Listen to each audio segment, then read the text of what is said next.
الحمد لله نحمده ونستعينه ونستغفره ونؤمن به ونتوكل عليه ونعوذ بالله من شرور أنفسنا ومن سيئات أعمالنا من يهده الله فلا مضل له ومن يضلل فلا هادي له أشهد أن لا إله إلا الله وحده لا شريك له وأشهد أن محمدا عبده ورسوله يا أيها الذين آمنوا اتقوا الله حق تقاته ولا تموتن إلا وأنتم مسلمون يا أيها الناس اتقوا ربكم الذي خلقكم من نفس واحدة وخلق منها زوجها وبث منهما رجالا كثيرا ونساء واتقوا الله الذي تساءلون به والأرحام إن الله كان عليكم رقيبا يا أيها الذين آمنوا اتقوا الله وقولوا قولا سديدا يصلح لكم أعمالكم ويغفر لكم ذنوبكم ومن يطع الله ورسوله فقد فاز فوزا عظيما وبعد فإن أحسن الحديث كتاب الله وخير الهدي هدي محمد صلى الله عليه وسلم وشر الأمور محدثاتها وكل محدثة بدعة وكل بدعة ضلالة وكل ضلالة في النار. எக்கோலும் எக்குறையும் இல்லாத பரிசுத்த மார்க்கத்தையும் வேதத்தையும் இறக்கருளிய இறைவனுக்கே புகழனைத்தும் அல்ஹம்துலில்லாஹ். சத்திய தூதே அதன் தூய வடிவில் ஒளிமறைவின்றி எத்து வைத்த எம்பெருமானார் நபிகளார் ஸல்லல்லாஹு அலைஹி ஸலாத்து வஸ்ஸலாம் அன்னவர்கள் மீதும் அன்னாருடைய வாழ்வை அடிக்கடந்த உத்தம சஹாபாக்கள் தாபீன்கள் சப தாபீன்கள் மறுமை நாள் வரை யாரெல்லாம் அல்லாஹ்வை நம்பிக்கை கொண்டு வாழ்ந்து மரணிக்கின்றார்களோ அத்துணை நல்லுள்ளங்கள் மீதும் அல்லாஹ்வுடைய சாந்தியும் சமாதானமும் உண்டாகட்டும் என்று பிரார்த்தித்துக் கொண்டவனாக ஃபர்ஐனான ஜுமா கடமை நிறைவேற்றுவதற்காக வேண்டி இறையிலமாம் அல்லாஹ்வுடைய மாளிகையில் ஒன்று கூடியிருக்கின்ற இறை விசுவாசிகளே, அல்லாஹ்வுடைய நல்லடியார்களே, அல்லாஹ்வும் அல்லாஹ்வுடைய தூதரும் குர்ஆனிலும் சுன்னாவிலும் எவைகளெல்லாம் எங்களுடைய ஈருலக வாழ்க்கைக்கு பிரயோசனம் அளிக்கும் என்று சொல்லி தந்திருக்கின்றார்களோ கற்றுத் தந்திருக்கின்றார்களோ அப்படியான காரியங்களை முடியுமான அளவு எடுத்து நக்குமாறும் அல்லாஹ்வும் அல்லாஹ்வுடைய தூதரும் குர்ஆனிலும் சுன்னாவிலும் எவைகளெல்லாம் எங்களுடைய ஈருலக வாழ்க்கைக்கு பிரயோசனம் அளிக்காது நஷ்டம் விளைவிக்கும் என்று சொல்லி தந்திருக்கின்றார்களோ கற்றுத் தந்திருக்கின்றார்களோ அப்படியான காரண காரியங்களை முற்றுமுள்ளாக தவிர்த்து கொள்ளுமாறும் எனக்கும் அப்பால் உங்களுக்கும் உபதேசம் செய்து கொண்டவனாக அன்பிக்கினிய இஸ்லாமிய உறவுகளே, அல்லாஹ்வுடைய நல்லடியார்களே,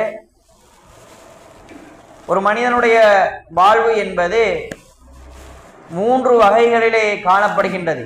ஒன்று இந்த உலக வாழ்க்கை. இந்த உலக வாழ்க்கையிலேயே குழந்தை பருவம், இளமை பருவம், முதுமை பருவம் என்று அவனுடைய காலங்கள் அவனுடைய வாழ்க்கைகளையும், இரண்டாவது பர்சகுடைய கபூர் வாழ்க்கை, மூன்றாவது நிரந்தரமான மறுமை வாழ்க்கை என்று இந்த வாழ்க்கை என்பது 3 கட்டங்களாக பிரிக்கப்பட்டிருக்கின்றது. ஆக உலக வாழ்க்கை என்பது நிரந்தரமானது கிடையாது. என்ற ஒரு நாள் அது முடிவுக்கு வர இருக்கின்றது. இந்த உலகம் கேளிக்கைக்குரியது, விளையாட்டுக்குரியது, மறுமை நாளுக்குரிய விளைச்சலுக்குரியது என்று அல்லாஹ்வும் அல்லாஹ்வுடைய தூதர் நமக்கு சொல்லி தந்திருக்கின்றார்கள். இந்த உலகத்திலே வாழுகின்ற பொழுது ஒரு முஃமின் அல்லாஹ்வை நம்பிக்கை கொண்டு வாழக்கூடியவன் நிச்சயமாக இந்த உலகத்துடைய வாழ்க்கையை அல்லாஹ்வுக்கு பொருத்தமான நபிகளாருடைய வழிகாட்டலுக்கு இணங்க சகல விடயங்களையும் அமைத்துக் கொள்ள வேண்டும். ஏன்னா இது மஸ்ரஅத்துல் ஆஹிரா, மறுமை நாளுக்குரிய விளைச்சல் நிலம். சரியான முறையிலே பயிரிட்டால் தான் மறுமை நாளிலே சிறந்ததை அறுவடை செய்ய முடியும் என்பதை நாங்கள் புரிந்து கொள்ள வேண்டும். அந்த புரிதலோடு இந்த உலக வாழ்க்கையை நாங்கள் அமைத்துக் கொள்ள வேண்டும். இரண்டாவது மன்னருடைய வாழ்க்கை. இந்த உலகத்திலே வாழுகின்ற எல்லா ஆத்மாவும் மரணத்தை சுவைத்தே தீரும். எல்லோரும் அழிந்து போவோம், எல்லாம் அழிந்து போவோம், அல்லாஹ்வுடைய திருமுகத்தை தவிர என்று அல்லாஹ் திருமறையிலே சுட்டி காட்டியிருக்கின்றான். அப்படியாக இருந்தால் மரணிப்பவர்கள் எல்லாம் உலக அழிவு வரை மன்னரையுடைய வாழ்க்கையை வாழ்ந்து கொள்வார்கள். மன்னரை வாழ்க்கை என்பது மறுமையினுடைய அடித்தளமாக இருந்து கொண்டிருக்கின்றது. யாருடைய மன்னரை வாழ்க்கை என்பது சீராகின்றதோ வெற்றி வருகின்றதோ அவருடைய மறுமை வாழ்க்கையும் வெற்றி அடையும் என்று அல்லாஹ்வுடைய தூதர் சொன்னார்கள். மன்னரை வாழ்க்கையிலே யாரெல்லாம் நஷ்டமடைகின்றார்களோ, இறுக்கத்துக்குள்ளாக்கப்படுகின்றார்களோ, தண்டனை கொடுக்கப்படுகின்றார்களோ அவர்களுடைய மறுமை வாழ்க்கை என்பது கேள்விக்குறியாக இருக்கும் என்று அல்லாஹ்வுடைய தூதர் ஸல்லல்லாஹு அலைஹி வஸல்லம் நமக்கு சொல்லி தந்திருக்கின்றார்கள். மூன்றாவது வாழ்வு இந்த மறுமை வாழ்க்கையாக இருந்து கொண்டிருக்கின்றது. இந்த உலகத்தில் வாழக்கூடிய முஃமின்கள் அவர்களுடைய நம்பிக்கைகளில் ஒன்றுதான் வபில் யௌமில் ஆஹிர், மறுமை நாளை நம்பிக்கை கொண்டிருக்கின்றது. இந்த மறுமை நாளை நம்பிக்கை கொள்ளுதல் என்பது ஒரு சாதாரணமான அம்சம் கிடையாது. கபர் வாழ்க்கை, அதற்கு பின்னால் இருக்கக்கூடிய சுவர்க்கம் நரகம், அவனுடைய கேள்வி கணக்கு, மறுமையோடு எவைகளெல்லாம் சம்பந்தப்பட்டு பேசப்பட்டிருக்கின்றதோ அத்துணை விடயங்களையும் சந்தேகம் இல்லாமல், அதில் கேள்வி கணக்கு கேட்கப்படாமல் முழுமையாக நம்பிக்கை கொள்ளுதல் என்பது ஒரு முஃமினுடைய மிக முக்கியமான ஒரு பண்பாக இருந்து கொண்டிருக்கின்றது. அதில் ஒரு முஃமின் சந்தேகப்பட மாட்டார். நானும் நீங்களும் அந்த மறுமை வாழ்க்கையை முழுமையாக நம்பிக்கை கொண்டு இந்த உலகத்திலே வாழ்ந்து கொண்டிருக்கின்றோம். சகல விவகாரங்களிலும் நாங்கள் அல்லாஹ்வும் அல்லாஹ்வுடைய தூதரும் என்ன அடிப்படையில் எங்களுக்கு வழிகாட்டிருக்கின்றார்களோ அதன் அடிப்படையில் நாங்கள் அதனை புரிந்திருக்கின்றோம் என்கின்ற செய்தியை நாங்கள் புரிந்து கொள்ள வேண்டும். ஆக என்றோ ஒரு நாள் மறுமை வர இருக்கின்றது, நிகழ இருக்கின்றது.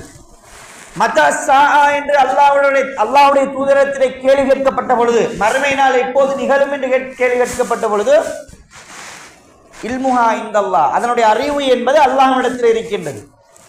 ஒரு சில விடயங்களுடைய அறிவை அல்லாஹ் மக்களுக்கு காட்டாமல், தெளிவுபடுத்தாமல், இந்த நாளில் தான் இது நிகழும் என்பதை வெளிப்படுத்தாமல், தெளிவாக சொல்லாமல் தனக்குள்ளே வைத்திருக்கின்றான், அதை மறைத்து வைத்திருக்கின்றான். அதில் ஒரு ஹிக்மத் இருக்கின்றது. அந்த மறைத்திருப்பதிலே ஒரு நுட்பம் இருக்கின்றது. மரணம் எப்போது சம்பவிக்கும் என்பது எங்களுக்கு தெரியாது. தெரியும் என்றிருந்தால் மனிதன் தன்னுடைய வாழ்நாள் முழுக்க பாவத்தை செய்துவிட்டு, அல்லாஹ்வுக்கு நன்றி கெட்டவனாக வாழ்ந்துவிட்டு, ரசூலுல்லாஹ்வுக்கு முரணாக எல்லா செயற்பாடுகளையும் செய்துவிட்டு, மௌத்துக்கு ஒரு நிமிஷத்துக்கு முன்னாலே லா இலாஹ இல்லல்லாஹ் முஹம்மது ரசூலுல்லாஹ் என்று சொல்றதுக்கான வாய்ப்பும் இருக்கின்றது. அப்ப அந்த குறிப்பிட்ட ஒரு காலத்துக்குள்ள மாத்திரமே நன்மை செய்யக்கூடியவனாக மனிதன் நயவஞ்சனாக வாழக்கூடிய வாய்ப்பு இருப்பதனால் அல்லாஹ் அதனை மறைத்து வைத்திருக்கின்றான். அதே மாதிரி மறுமை எப்போது என்கின்ற அறிவும் அல்லாஹ்விடத்தில் இருக்கின்றது. அது என்றோ ஒரு நாள் நிகழும் என்கின்ற செய்தியை நாங்கள் புரிந்து கொள்ள வேண்டும். மறுமை என்பது திடீரென சம்பவிக்கும் என்று அல்லாஹ்வுடைய தூதர் ஸல்லல்லாஹு அலைஹி வஸல்லம் சொன்னார்கள். புகாரிலே பதிவு செய்யப்பட்டிருக்கக்கூடிய ஒரு செய்தி. 2 நபர்கள் விற்பனைக்காக வேண்டி தங்களுடைய துணியை விரித்து வைத்திருப்பார்கள். அதனை விட்டிருக்கவும் மாட்டார்கள், அதனை சுருட்டி வைக்கவும் மாட்டார்கள். அதற்குள் மறுமை சம்பவித்து விடும் என்று அல்லாஹ்வுடைய தூதர் சொன்னார்கள். ஒரு மனிதன் மடிகணத்தை பசுவிலை பால் கறந்து வீட்டுக்கு கொண்டு போயிருப்பான். பால் கொடுப்பதற்கு முன்னால் மறுமை சம்பவித்து விடும் என்று சொன்னார்கள். ஒரு மனிதன் உண்ணுவதற்காக வேண்டி தன்னுடைய உணவை வாய்க்கிலே கொண்டு போயிருப்பான். உண்ணுவதற்கு முன்னால் மறுமை சம்பவித்து விடும் என்று சொன்னார்கள். அப்ப மறுமை என்பது திடீரெனும் சம்பவிக்கலாம், நிகழலாம் என்கின்ற செய்தியை அல்லாஹ்வுடைய தூதர் ஸல்லல்லாஹு அலைஹி வஸல்லம் அவர்கள் நமக்கு சொல்லி தந்திருக்கின்றார்கள். அதே போல வெள்ளிக்கிழமை நாளிலே மறுமை நிகழும், உலகம் அழியும் என்று அல்லாஹ்வுடைய தூதர் சொன்னார்கள். இப்போ வெள்ளிக்கிழமை நாள் என்பது அதிலே ஆதம் அலைஹிஸ்ஸலாம் அவர்கள் படைக்கப்பட்டார்கள், சுவர்க்கத்துக்குள் நுழைவிக்கப்பட்டார்கள், சுவர்க்கத்திலிருந்து வெளியேற்றப்பட்டார்கள். அன்றைய நாள் மறுமை நிகழும் என்று அல்லாஹ்வுடைய தூதர் சொன்னார்கள். ஆக நாங்கள் ஒவ்வொரு வெள்ளிக்கிழமையும் சந்திக்கின்ற பொழுது இன்று உலகம் அழியலாம் என்கின்ற அச்சத்தோடு மனிதர்கள் அந்த வெள்ளிக்கிழமையை எதிர்கொள்ள வேண்டும். அதனுடைய சிறப்பை மகிமை புரிந்திருக்கின்ற நாங்கள் அன்றைய தினம் இந்த ஜுமாவுக்கு என்று உள்ள கடமைகளுக்கான எல்லா செயற்பாடுகள் செய்கின்ற நாங்கள் உலகமும் அழியலாம் என்கின்ற யதார்த்தத்தை புரிந்து ஒரு மனிதன் அன்றைய நாளை சிறப்பிக்கக்கூடியவனாக இருக்க வேண்டும். அச்சத்தோடு அந்த நாளை சந்திக்க வேண்டும் என்கின்ற யதார்த்தத்தை நாங்கள் புரிந்து கொள்ள வேண்டும்.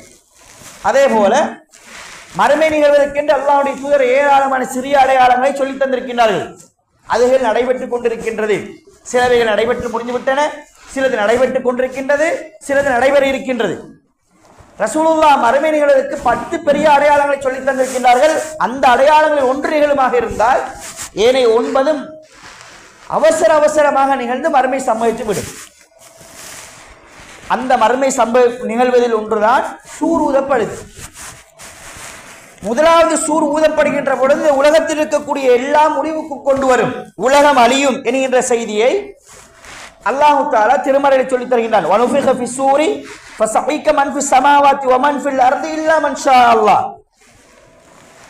முதலாவது சூர் ஊதப்படுகின்ற பொழுது இந்த உலகத்திலே வாழக்கூடிய, பூமியிலே வாழக்கூடிய, வானங்களிலே இருக்கக்கூடிய எல்லாம் மூர்ச்சித்து விடும், அல்லாஹ் நாடியவற்றை தவிர என்று அல்லாஹு தஆலா திருமறையிலே முதலாவது சூர் ஊதப்பட்டால் குல்லு மன் அலைஹா ஃபான், இந்த உலகத்தில் இருக்கக்கூடிய எல்லாமே அழிந்துவிடும் அல்லாஹ்வுடைய திருமுகத்தை தவிர என்று அல்லாஹு தஆலா திருமறையிலே சுட்டி காட்டியிருக்கின்றார். இஸ்ராஃபீல் அலைஹிஸ்ஸலாத்து வஸ்ஸலாம் அன்னவர்கள் அல்லாஹ்வுடைய அரிசிக்கு பக்கத்தில் இருந்து கொண்டு அல்லாஹ்வுடைய கட்டளை எப்போது வரும் என்கின்ற அந்த காத்திருப்போடு கண் சிமிட்டாமல் பார்த்து கொண்டிருக்கின்றார்கள். என கண் சிமிட்ட நேரத்தில் அல்லாஹ் கட்டளை இட்டுவானோ என்பதற்காக வேண்டி கண் சிமிட்டாமல் இறைவனுக்கு பக்கத்தில் இருந்து கொண்டு இறைவனுடைய அந்த சூரூதுங்கள் என்கின்ற கட்டளைக்காக வேண்டி இஸ்ராஃபீல் அலைஹிஸ்ஸலாம் அவர்கள் காத்து கொண்டிருக்கின்றார்கள் என்கின்ற செய்தியை அல்லாஹ்வுடைய தூதர் ஸல்லல்லாஹு அலைஹி வஸல்லம் சொன்னார்கள். சூர் ஊதப்படுமாக இருந்தால் என்ன நிகழும் என்பதை அல்லாஹு தஆலா திருமறையிலே எங்களுக்கு சொல்லித் தருகின்றார். யா அய்யுஹன் நாஸ், மனிதர்களே, இத்தகு இன்ன ஸல்ஸலத்த ஸாஅத்தி அதீம், மனிதர்களே அல்லாஹ்வை அஞ்சிக் கொள்ளுங்கள். இந்த மறுமையினுடைய நடுக்கம் என்பது, திடுக்கம் என்பது பயங்கரமானது, கடுமையானது. இந்த மறுமை நிகழுமாக இருந்தால் உலகத்துடைய நிலை என்ன தெரியுமா? யௌம தரவுனஹா ததுகலு குல்லு முர்தியத்தின் அம்மா அர்லத், பாலூட்டிருக்கக்கூடிய ஒவ்வொரு தாயும் பாலூட்டுவதை மறந்து விடுவார்கள், தான் பாலூட்டிக் கொண்டிருப்பதை மறந்து விடுவார்கள். கர்ப்பிணி பெண்கள் தன்னை அறியாமலே கர்ப்பத்தை, குழந்தையை பெற்று விடுவார்கள். எல்லா மனிதர்களும் மயக்கத்தில் இருப்பார்கள், என்ன நடக்குதுன்னு கூட விளங்காது. ஆனால் வமாஹும் பிசுகாரா, அவர்கள் போதை மஸ்திலே அல்லது பைத்தியத்திலே கிடையாது. ஆனால் ஒரு மயக்கமான நிலையிலே மரணம் ஏற்படுமாக இருந்தால், அந்த சூரூதப்படுமாக இருந்தால் இந்த நிலைக்கு மனிதர்கள் உள்ளாக்கப்படுவார்கள் என்று அல்லாஹு தஆலா திருமறையிலே சொல்லித் தருகின்றார். அது மாத்திரம் கிடையாது. வதகூனுல் ஜிபால், மலைகள் இருக்கின்றதே, கலீஹினில் மன்ஃபூஸ், கொட்டப்பட்ட பஞ்சுகள் போன்று ஆகிவிடும். இந்த மலைகள் தூள் தூளாக ஆகிவிடும், பரப்பப்பட்ட புழுதிகளாக ஆகிவிடும். எப்போ? முதலாவது சூர் ஊதப்பட்ட நேரம். சூர் ஊதப்படுகின்ற நேரம் பாருங்க, உலக பூமி ஆடாமல் அசையாமல் இருப்பதற்காக வேண்டி வைத்திருக்கக்கூடிய ஒரு உறுதுணை தான் இந்த மலை. முதலாவது சூர் ஊதப்பட்டால் இந்த மலைகள் எல்லாம் பஞ்சுகளாக மாறிவிடும், பூமிகளும் தூள் தூளாக மாறிவிடும், பூமிகள் தங்களுடைய சுமைகளை கக்க தொடங்கிவிடும். அதனோடு மக்கள் கேட்பார்கள், இந்த பூமிக்கு என்ன நடந்தது என்று மனிதர்கள் எல்லாம் கேள்வி கேட்பார்கள். அது மாத்திரம் கிடையாது, சூரியன் தன்னுடைய ஒளியை தன்னகத்தை வைத்துக் கொள்ளும், நட்சத்திரங்கள் எல்லாம் ஒளியை மறைத்து கீழே விழுந்து துண்டாக்கும், வானங்கள் பிளக்கப்படும், கடல் நீர்கள் எல்லாம் தீமூட்டப்படும் என்று சூரூதப்பட்டால் மறுமை நாளிலே என்ன நடக்கும்? மனிதர்கள் எல்லாம், குழந்தைகள் எல்லாம் நரைத்தவர்களாக மாறிவிடுவார்கள். இப்படியான மாற்றங்கள் இந்த உலகத்திலே முதலாவது சூரூதப்படுமாக இருந்தால் இடம்பெறும் என்கின்ற செய்தியை அல்லாஹு தஆலா திருமறையிலே எங்களுக்கு சொல்லித் தருகின்றார். இந்த நிகழ்வுகள் எல்லாம் நாங்கள் கேட்கிற நேரம், அதை பார்க்கிற நேரம், அடுத்த கட்டம் எங்களுக்கு ஒன்றும் செய்ய இயலாது, நாங்கள் எல்லாம் அழிக்கப்பட்டு விடுவோம். இந்த காட்சிகள் எல்லாம் பயங்கரமானவரை, இப்படி ஒன்று நிகழ இருக்கின்றது என்ற அச்ச உணர்வோடு ஒரு முஃமின் வாழ வேண்டும். அல்லாஹ்வுடைய வல்லமையை புரிந்து கொள்ள வேண்டும். அல்லாஹ் எப்படிப்பட்டவன் என்பதை இந்த உலக நிகழ்வுகளுடைய, உலக அழிவு நிகழ்வுகளுடைய விடயங்களினூடாக அதனை நாங்கள் புரிந்து கொள்ள கடமைப்பட்டிருக்கின்றோம். அல்லாஹ் எவ்வளவு மகத்துவம் மிக்கவன் என்பதை நாங்கள். அதே போல இரண்டாவது சூர் ஊதப்படும். சும்ம நுஃபிக ஃபீஹி உக்ரா ஃபைதாஹும் கியாமுன் யன்துரூன். இரண்டாவது சூர், மற்றொரு சூர் இஸ்ராஃபீல் அலைஹிஸ்ஸலாம் ஊதுவார்கள். அப்போது எல்லா மனிதர்களும் அழிக்கப்பட்டு இருந்த எல்லாரும் எழும்புவார்கள் என்கின்ற செய்தியை அல்லாஹு தஆலா திருமறையிலே சொல்லித் தருகின்றார். இந்த முதலாவது சூருக்கும் இரண்டாவது சூருக்கும் இடையில ஒரு குறிப்பிட்ட காலப்பகுதி இருக்கின்றது. அபூ ஹுரைரா ரலியல்லாஹு அன்ஹு அவர்கள் அறிவிக்கின்றார்கள், அல்லாஹ்வுடைய தூதர் சொன்னார்கள், மாபைன நஃப்கத்தைன், ரசூலுல்லாஹ்ட்ட கேட்கிறாங்க, ரசூலுல்லாஹ், இந்த ரெண்டு சூருக்கும், முதலாவது சூர் ஊதப்பட்டு எல்லாரும் அழிந்து போவார்கள், இந்த உலகத்தில் இருக்கக்கூடிய எல்லாம் அல்லாஹ் நாடியதை தவிர, அல்லாஹ்வை தவிர எல்லாம் அழிக்கப்படும். இரண்டாவது சூர் ஊதப்பட்ட உடனே மீண்டும் அழிக்கப்பட்ட எல்லா மக்களும் கொண்டு திரட்டப்படுவார்கள். இந்த ரெண்டு சூருக்கும் இடைப்பட்ட காலம் எவ்வளவு என்று கேட்ட உடனே ரசூலுல்லாஹ் சொன்னார்கள் 40 என்று சொன்னார்கள். அபூ ஹுரைரா ரலியல்லாஹு அன்ஹு கேட்டார்கள், 40 யௌமன், அல்லாஹ்வுடைய தூதரே 40 நாளா? கால அபைத், ரசூலுல்லாஹ்வுக்கு அது எப்படி என்பது தெரியாது. 40 என்ன வஹி சொல்லப்பட்டிருக்கிறது, அதனால் பதிலளிக்காமல் இருந்து விலகி கொண்டார்கள். அபூ ஹுரைரா ரலியல்லாஹு அன்ஹு கேட்டாங்க, 40 மாசமானு கேட்டாங்க. ரசூலுல்லாஹ்வுக்கு விஷயம் தெரியாதனால அதிலிருந்து பதிலளிக்காமல் விலகி கொண்டார்கள். 40 வருடமா என்று கேட்டார்கள். அதற்கும் அல்லாஹ்வுடைய தூதர் ஸல்லல்லாஹு அலைஹி வஸல்லம் அவர்கள் பதிலளிக்கவில்லை. ஆக 2 சூருக்கும் இடைப்பட்ட காலம் 40. அது மாதமாக இருக்கலாம், நாளாக இருக்கலாம், அல்ல வருடமாக கூட இருக்கலாம் என்கின்ற செய்தியை அல்லாஹ்வுடைய தூதர் ஸல்லல்லாஹு அலைஹி வஸல்லம் அவர்கள் சொன்னார்கள். சொல்லிட்டு ரசூலா தொடர்ந்து சொல்றாங்க, இந்த 40க்கு பிறகு 40 நாளோ அல்லது மாதமோ வருடங்கள் கழித்தோ அல்லாஹு தஆலா வானத்திலிருந்து ஒரு மலையை இறக்குவார். அந்த மலையினூடாக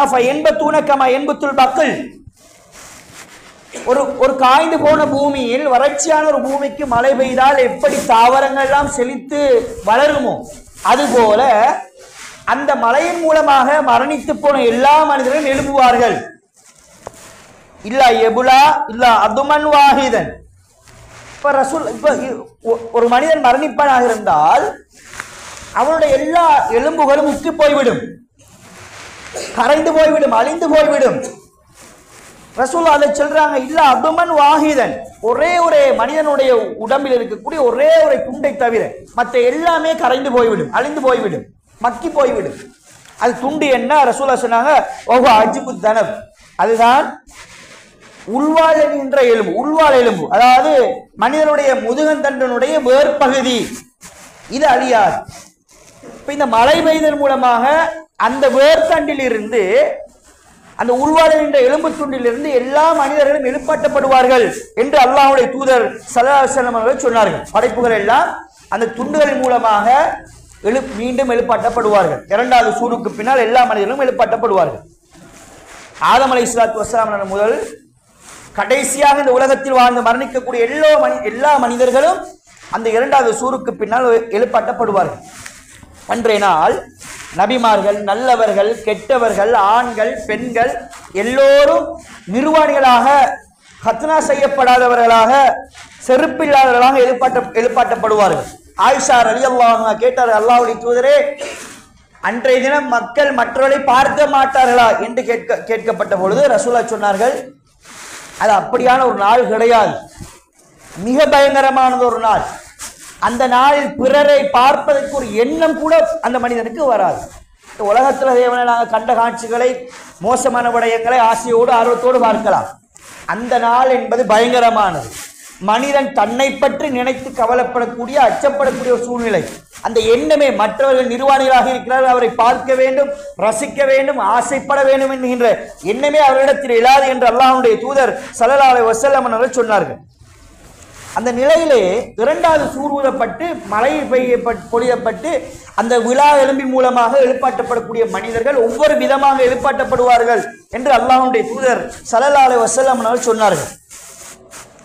உலகத்திலே வாழ்கின்ற பொழுது பார்வையோடு, பேச்சுத்திறனோடு, செவித்திறனோடு இருந்த மனிதன் தவறான வழியில் சென்று அல்லாஹ்வுடைய கட்டளையை, அலட்சியத்தை புறக்கணித்து வாழ்வானாக இருந்தால் அவர்கள் எப்படி திரும்ப எழுப்பாட்டப்படுவார்கள்? வனஹ்ஷுருஹும் யௌமல் கியாமத்தி அலா வுஜூஹிஹிம் உம்யன் வ புக்மன் வ சும்மா.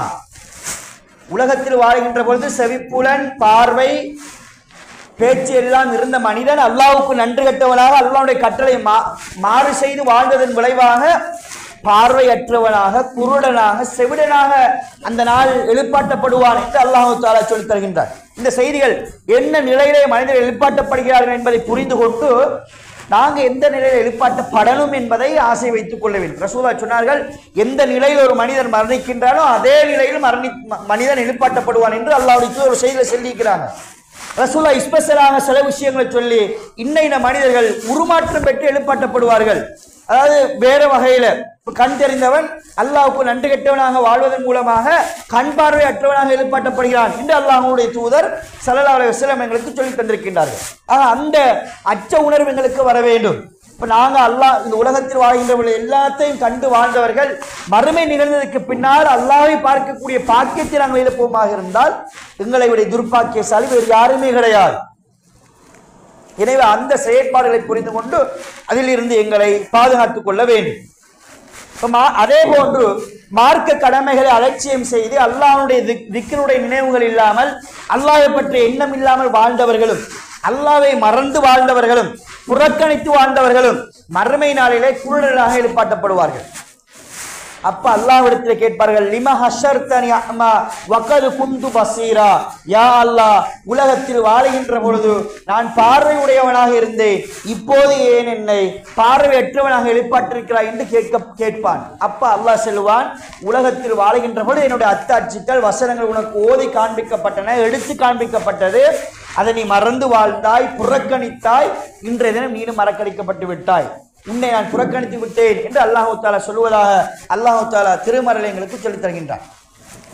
அதே போல இன்னும் சில மனிதர்கள் வெண்மையான முகத்தோடு எழுப்பாட்டப்படுவார்கள், பளிச்சென்று இருக்கக்கூடிய முகத்தோடு எழுப்பாட்டப்படுவார்கள். அவர்கள் யார்? உலகத்தில் வாழ்கின்ற பொழுது நல்லமல்கள் செய்தவர்கள். சில மனிதர்கள் எழுப்பாட்டப்படுகின்ற பொழுது கருமையான முகத்தோடு அசிங்கமான முகத்தோடு எழுப்பாட்டப்படுவார்கள். அவர்கள் பாவிகள் என்று அல்லாஹு தாலா திருமறையை சுட்டித் தருகின்றார். இதெல்லாம் அல்லாஹ் குர்ஆனில் பேசுகிற விடயங்கள். இன்ன அடிப்படையில் மனிதர்கள் எழுப்பாட்டப்படுவது என்பது குர்ஆனிலும் ஹதீஸிலும் ஆதாரபூர்வமான செய்தியிலும் சொல்லப்படக்கூடிய விடயங்கள் என்பதை நாங்கள் புரிந்து கொள்ள வேண்டும்.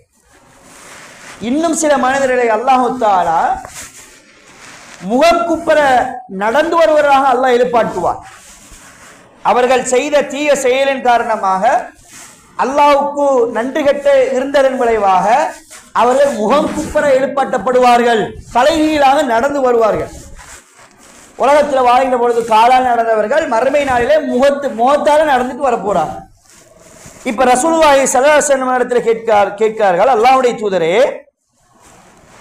இறை மறுப்பாளன் அல்லாஹ்வுக்கு நன்றி கெட்டவனாக இருந்தவன் ஒரு காஃபிர் மறுமை நாளிலே தன் முகத்தால் நடந்து இழுத்துச் செல்ல வர இருக்கின்றான், அப்படியான ஒரு சந்தர்ப்பம், ஒரு வாய்ப்பு இருக்கின்றதா? அப்படி நடந்து வருவானா யா ரசூலுல்லாஹ், முகம் குப்புற நடந்து வருவானா என்று கேட்கப்பட்ட பொழுது ரசூலுல்லாஹ் சொன்னார்கள், உலகத்தில் வாழுகின்ற பொழுது அல்லாஹ் 2 கால்களால் நடக்க செய்தான். 2 கால்களால் நடக்க செய்த சக்தி பெற்ற அல்லாஹ்வுக்கு முகத்தால் நடக்க சக்தி பெற மாட்டானா? வல்லமை மிக்கவனாக இருக்க மாட்டானா என்று அனஸ் ரலியல்லாஹு அன்ஹு பார்த்து மறு கேள்வி கேட்டார். ஆக அல்லாஹ் எல்லாவற்றுக்கும் சக்தி வாய்ந்தவன். உலகம் அழியுது, வானம் அழியுது, பூமி அழிக்கப்படுகின்றது, மீண்டும் வானத்திலிருந்து மழை பொழியப்படுகின்ற செய்தி சொல்லப்படுவதாக இருந்தால் அல்லாஹ் அதற்கு சக்தி மிக்கவன், சக்தி வாய்ந்தவன் என்பதை நாங்கள் புரிந்து கொள்ள வேண்டும். ஒரு இந்திரத்துறையால் படைக்கப்பட்ட மனிதன் அழிக்கப்பட்டதுக்கு பின்னால் அவனுடைய விழா ஒரு எலும்பு துண்டிலிருந்து மீண்டும் படைக்கப்படுகிறான் என்றால் அதுக்கு அல்லாஹ் சக்தி வாய்ந்தவன் என்கின்ற செய்தியை நாங்கள் புரிந்து கொள்ள வேண்டும். அதே போல ஹஜ் உம்ரா செய்கின்ற நிலையிலே மரணித்தவர்கள் எப்படி எழுப்பாட்டப்படுவார்கள் என்று அல்லாஹ்வுடைய தூதர் சொல்கின்ற பொழுது ரசூலுல்லாஹி ஸல்லல்லாஹு அலைஹி வஸல்லம் அவர்களோடு இஹ்ராம் அணிந்த நிலையில் ஒரு மனிதர் தங்கியிருந்தார். அந்த மனிதரை ஒரு ஒட்டகம் அவருடைய கழுத்தை முறித்து விட்டது, அவர் மரணித்து விட்டார். அல்லாஹ்வுடைய தூதர் சொன்னார்கள், இந்த மனிதரை இழந்த நீர் கலந்த நீரினால் இவரை குளிப்பாட்டுங்கள், 2 ஆடைகளால் இவரை கஃன் செய்து கொள்ளுங்கள், இவருக்கு நறுமணத்தை பயன்படுத்தாதீர்கள், இவருடைய தலையையும் மூடாதீர்கள், ஏனென்றால் மறுமை நாளிலே இவர் தல்பியா செல்வது போன்று எழுப்பாட்டப்படுவார், தல்பியா செல்பவராக எழுப்பாட்டப்படுவார், லப்பைக் அல்லாஹும்ம லப்பைக் என்று சொல்லுபவராக அவர் எழுப்பாட்டப்படுவார்கள் என்று அல்லாஹ்வுடைய தூதர் ஸல்லல்லாஹு அலைஹி வஸல்லம் அவர்கள் சொன்னார்கள். உலகத்திலே வாழ்கின்ற பொழுது கொலை செய்தவனுடைய நிலை, இந்த கொலை செய்தவர்கள் எப்படி எழுப்பாட்டப்படுவார்கள் என்று சொல்கின்ற பொழுது அல்லாஹ்வுடைய தூதர் சொன்னார்கள், இந்த உலகத்திலே கொல்லப்பட்டவர் மறுமை நாளிலே யார் தன்னை கொலை செய்தாரோ அந்த மனிதனுடைய முடியை பிடித்து இரத்தம் வடியக்கூடிய நிலையிலே இழுத்து வருவார், அல்லாஹ்விடத்தில் இழுத்து கொண்டு வருவார். வந்து அல்லாஹ்வுடைய அரிசிக்கு கீழால் போட்டு, இறைவா, இவன் தான் என்னை உலகத்திலே கொன்றான் என்று அல்லாஹ்வுக்கு இவன் காட்டி கொடுப்பான். அல்லாஹ்விடத்திலே இவன் தான் என்னை கொன்றான் என்ற இந்த செய்தியோடு அவன் சொல்லப்படுவான். இப்ப அல்லாஹ் அந்த யார் உலகத்தில் வாழ்கின்ற பொழுது கொலை செய்தவன், கொலை செய்யப்பட்டவனால் தரதர என்று இழுத்து இரத்தமடி இழுத்து செல்லப்பட்டு அல்லாஹ்வுடைய அரிசிக்கு கீழால் வீசப்படுவான் என்று அல்லாஹ்வுடைய தூதர் ஸல்லல்லாஹு அலைஹி வஸல்லம் சொன்னார்கள். 2 மனைவிமார்கள் இருக்கக்கூடியவர்கள், 2 திருமணம் முடித்திருப்பவர்கள், அவர்களுடைய சக்திக்கும் பொருளாதாரத்துக்கும் ஏற்று 2 திருமணம் முடித்திருப்பவர்கள், 2 மனைவிமார்களுக்கு மத்திய நீதமாக நடக்கவில்லை என்று இருந்தால் ரசூலுல்லாஹ் சொன்னார்கள், அவர்கள் மறுமை நாளிலே ஒரு தோள் சாய்ந்தவராக எழுப்பாட்டப்படுவார்கள் என்று அல்லாஹ்வுடைய தூதர் சொன்னார்கள். உலகத்திலே வாழுகின்ற பொழுது வட்டியை உண்டவர்கள் எப்படி எழுப்பாட்டப்படுவார்கள் என்று சொல்லுகின்ற பொழுது அல்லாஹ் தஆலா திருமறையிலே பேசுகின்ற பொழுது அல்லதீன யக்குலூன ரிபா லா யகூமுன இல்லா கமா யகூமுல்லதி யதஹப்பத்தஹு ஷைத்தானு மினல் மஸ். வட்டியை தின்றவர்கள், வட்டியோடு தொடர்பட்டவர்கள் மறுமை நாளில் எப்படி தெரியுமா எழுப்பாட்டப்படுவார்கள்? ஷைத்தான் தீண்டிய ஒரு பைத்தியக்காரனை போன்று எழுப்பாட்டப்படுவார்கள். ஷைத்தான் தீண்டி அவன் ஒரு பைத்திய நிலைக்கு தள்ளப்பட்டவன் போன்று மறுமை நாளிலே எழுப்பாட்டப்படுவான் என்று அல்லாஹ் தஆலா திருமறையிலே சொல்லித் தருகின்றார். மக்களிடத்திலே அதிகமாக யாசகம் கேட்கக்கூடியவர்கள், பிச்சை கேட்கக்கூடியவர்கள், ரசூலுல்லாஹ் அதை தெளிவாக சொல்றாங்க. ஒரு மனிதன் தன்னுடைய தேவைக்கு மேலதிகமாக கேட்டு பெறுவானாக இருந்தால், தன்னுடைய தேவைக்கு அதிகமாக மக்களிடம் யாசிப்பவன் தன்னுடைய முகத்திலே சிறிதளவு கூட சதை இல்லாமல் மறுமை நாளிலே எழுப்பாட்டப்படுவான் என்று அல்லாஹ்வுடைய தூதர் சொன்னார்கள்.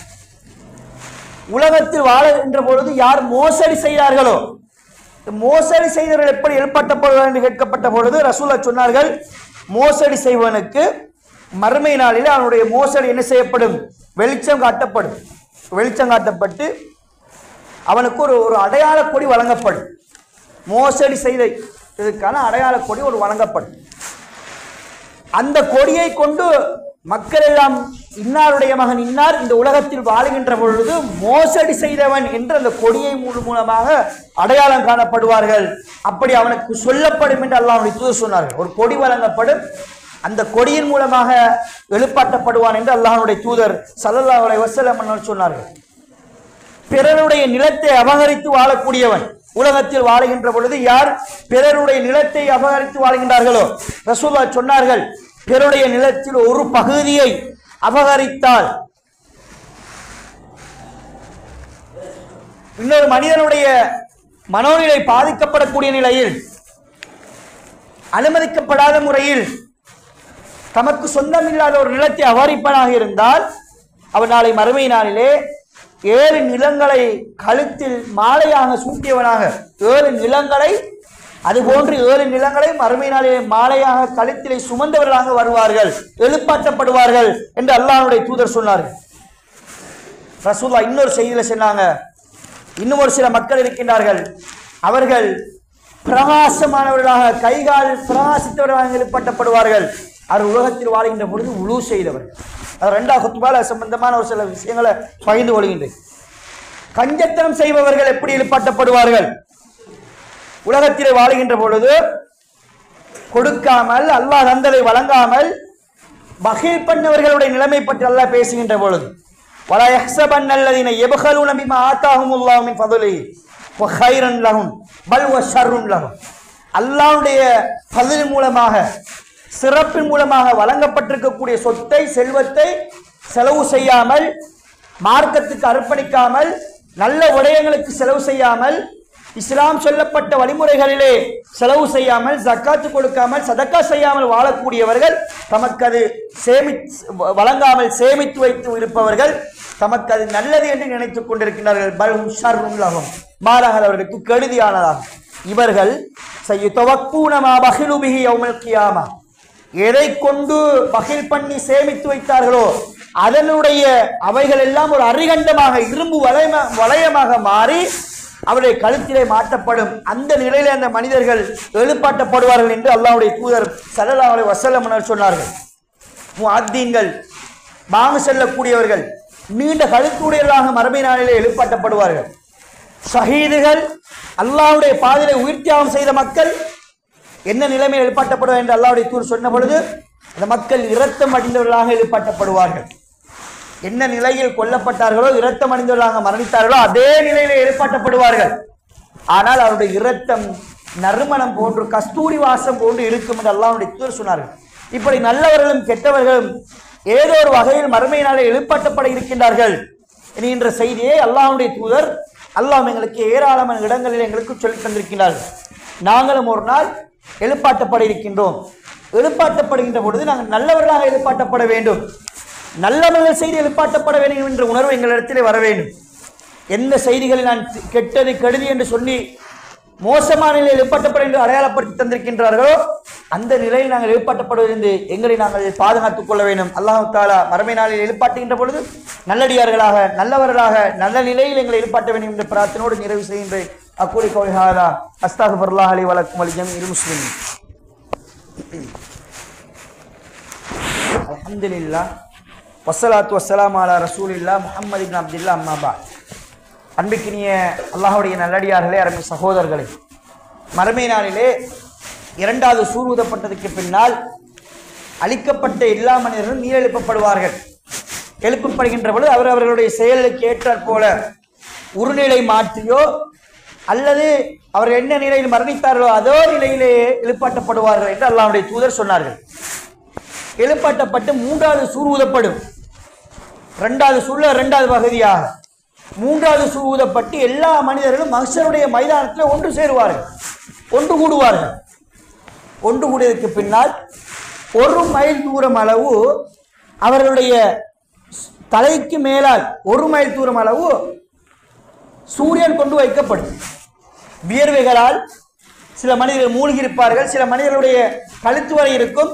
அவர்களுடைய செயலுக்கு ஏற்றால் போல வியர்வைகளால் நனைந்து கொண்டிருப்பார்கள். ரசூலுல்லாஹ் சொன்னார்கள், அந்த நாளில் அல்லாஹ்வுடைய நிலை பெறக்கூடியவர்கள் 7 கூட்டத்தினர் என்று சொன்னார்கள்.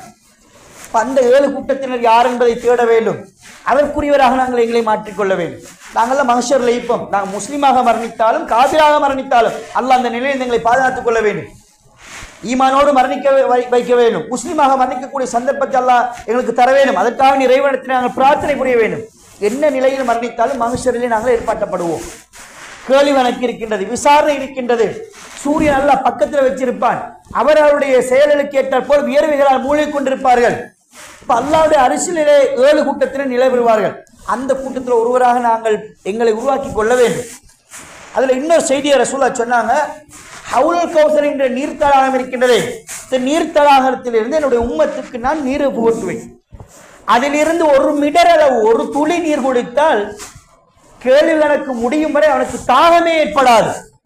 இவ்வளவு தூரத்தில் இருக்கக்கூடிய வெயிலே சூடு தாங்க முடியாத நாங்கள் நம்முடைய தலைக்கு அருகாமையில் கொண்டு வந்தால் எவ்வளவு சூடாக இருக்கும், வெப்பமாக இருக்கும். மனிதனுடைய உடம்புகளிலிருந்து வேர்வை மூழ்கக்கூடிய அளவுக்கு வெளிவருமா இருந்தால் எந்த அளவுக்கு சூடாக இருக்கும். இப்போ அந்த நேரத்தில் அல்லாஹ்வுடைய தூதர் சொன்னார்கள், ஹவுலுல் கௌசரின் நீர்த்தடாகத்திலிருந்து என்னுடைய உம்மத்துக்கு நான் நீர் புகட்டுவேன். அதிலிருந்து 1 மிடர் அளவு தண்ணீர் குடித்தால் கேள்வி கணக்கு முடியும் வரை கிட்டத்தட்ட பல வருட கணக்குகள் அவர்கள் தாகமின்றி இருப்பார்கள் என்று அல்லாஹ்வுடைய தூதர் சொன்னார்கள். இப்ப எப்படி அவர்கள் அடையாளம் காணுவார்கள் என்றால், ரசூலுல்லாஹ்ட்ட கேட்கப்பட்ட, ரசூலுல்லாஹ் உங்களுடைய உம்மத்தை நீங்க எப்படி அடையாளம் காணுவீங்க? அவர்கள் உழு செய்ததன் விளைவாக கைகால்கள் வெளித்தவர்களாக பிரகாசமுடையவர்களாக இருப்பார்கள். அதனால் அதை கொண்டு நான் அடையாளம் காண்பேன் என்று சொன்னார்கள். இப்போ நாங்கள் எப்போ உழு செய்வோம்னா தொழுகைக்காக வேண்டி கட்டாயம் நாங்கள் செய்யணும். இப்போ எங்களோட வாழ்க்கையில் நாங்கள் தொழுகையை சீரமைத்துக் கொள்ள வேண்டிய நிலைமை இருந்து கொண்டிருக்கின்றது. தொழுகைக்காக வேண்டி உழு செய்வர்களாக நாங்கள் எங்களை உருவாக்கி கொள்ள வேண்டும், தொழுவர்களாக எங்களை உருவாக்கி கொள்ள வேண்டும். தொலைவில்லை என்றிருந்தால் மறுமை நாளிலே படுபயங்கரமான சோதனைக்குள்ளாக்கப்படுவோம், நஷ்டவரையாக மாறுவோம் என்பதை நாங்கள் புரிந்து கொள்ள வேண்டும். இப்போ இந்த உழுவல் மூலமாகத்தான் நாளை மறுமை நாளை அல்லாஹ்வுடைய தூதர்கள் அடையாளம் காண இருக்கின்றார்கள். எனவே அதற்கானவர்களாக இந்த உலகத்தில் வாழ்கின்ற பொழுது எங்களை அமைத்துக் கொள்ள வேண்டும். அதுல மலக்குமார்கள் ஒரு சிலரை தடுப்பார்கள். ரசூலுல்லாஹ் உம்மத்தி உம்மத்தி என்று சொல்வார்கள். இவர்கள் என்னுடைய சமுதாயத்தினவர்கள், என்னுடைய சமூகம் என்று சொல்வார்கள். அப்ப ரசூலுல்லாஹ்வுக்கு சொல்லப்படும், முஹம்மதே, இவர்கள் உங்களுடைய உம்மத்தை சேர்ந்தவர்கள் கிடையாது. ஏன் தெரியுமா? மா பஹ்து மின் பஅதி, உங்களுக்கு பின்னால், உங்களுடைய மரணத்துக்கு பின்னால் மார்க்கத்தின் நூதன ஸ்தானங்களை, மார்க்கத்திலே புதிய புதிய விடயங்களை உருவாக்கினார்கள். மார்க்கம் சொல்லி தந்ததை தாண்டி குர்ஆன் ஹதீஸ் ஒரு விடயத்தை பேச நன்மைதான் என்று நாங்கள் புதிது புதிதாக உண்டாக்கினாலும் சரி, அல்லது மார்க்கத்துக்கு முரணான விடயங்களை புதிய புதிதாக உண்டாக்கினாலும் அவர்கள் ரசூலுல்லாஹ்வுடைய உம்மத்தை சார்ந்தவர்கள் கிடையாது என்று ரசூலுல்லாஹ் இந்த செய்தியூடாக எங்களுக்கு சொல்லித் தருகிறார்கள். எனவே நூதன ஸ்தானங்களிலிருந்து பிதுஅத்தான காரியங்களிலிருந்து எங்களை நாங்கள் பாதுகாத்துக் கொள்ள வேண்டும். உலகத்தில் வாழுதல் என்பது நிரந்தரமானது கிடையாது. மறுமைதான் நிரந்தரம் என்பதை நாங்கள் புரிந்திருக்கின்றோம், நம்பிக்கை கொண்டிருக்கின்றோம். அப்படியாக இருந்தால் மனிதர்கள் மறுமை நாளை கேட்பார்களாம், எக்கூலு யாழைத்தனி கத்தம் திலி ஹயாத்தி, அந்த நாளில் சொல்லுவாங்க, நாங்கள் ஏதாவது என்ற வாழ்க்கைக்காக வேண்டி சேர்த்திருக்க கூடாதா, முற்படுத்திருக்க கூடாதா, செலவு செஞ்சிருக்க கூடாதா அப்படின்னு கேட்பாங்களா. என்ன அவங்களோட எண்ணம் என்னன்னா, உலகத்தில் வாழ்கின்றது ஒரு நிமிடத்தில் ஒரு ஒரு ஒரு ஒரு செகண்ட்ல நான் சுப்ஹானல்லாஹ் செல்லிருக்க கூடாதா என்று நினைப்பார்கள். இப்போ எனவே ஒவ்வொரு நிமிடமும் ஒரு முஃமினுக்கு பெருமதியானது. அது நல்லவற்றுக்கு பயன்படுத்த வேண்டும், நல்ல அமல்களிலே ஈடுபடுத்திக் கொள்ள வேண்டும். சாலிகான அமல்கள் செய்து ஈமானுடைய உறுதியோடு மரணிப்பவர்கள் தான் நாளை மறுமை நாளிலே வெற்றியாளர் என்பதை குர்ஆன் எங்களுக்கு சொல்லித் தந்திருக்கின்றது. அப்படிப்பட்ட மூமின்களாக எங்களை உருவாக்கி கொள்ள வேண்டும். மறுமையினுடைய பயங்கரம் என்பது அது பயங்கரமானது, பெரிய அளவில் பேசப்பட வேண்டியது. சுருக்கமாக ஒரு சில விடயங்களை சொல்லித் தந்திருக்கின்றேன். எனவே அந்த விடயங்களிலிருந்து எங்களை பாதுகாத்துக் கொள்வதற்காக வேண்டும் அந்த அச்ச உணர்வை எங்களுடைய உள்ளங்களுக்கு எடுத்துக்கொண்டு உலகத்தில் வாழ்கின்ற பொழுது நல்ல மூமின்களாக வாழ்ந்து மறுமை நாளிலே அல்லாஹ்வுடைய நிலை பெறக்கூடிய கூட்டத்தில் அந்த 7 கூட்டத்தில் ஒருவராக அல்லாஹ் தஆலா என்னை மூலம் ஆக்கியருள வேண்டும். ஹவுல் கௌசர் நீர்த்தடாகத்திலே நீர்களுக்கக்கூடிய பாக்கியத்தை அல்லாஹ் தர வேண்டும். நாளை மறுமை நாளிலே உயர்ந்த சொர்க்கமான ஜன்னத்துல் ஃபிர்தௌஸ் என்கிற சொர்க்கத்தை எனக்கு உங்களுக்கும் தந்தருளேன் என்கிற பிரார்த்தனையோடு நிறைவு செய்கின்றேன். அக்கூலி கௌலி ஹாதா அஸ்தக்ஃபிருல்லாஹி லி வ லக்கும் வ லிஜமீஇல் முஸ்லிமீன் வ ஆகிரு தஅவானா அல்ஹம்துலில்லாஹி ரப்பில் ஆலமீன்.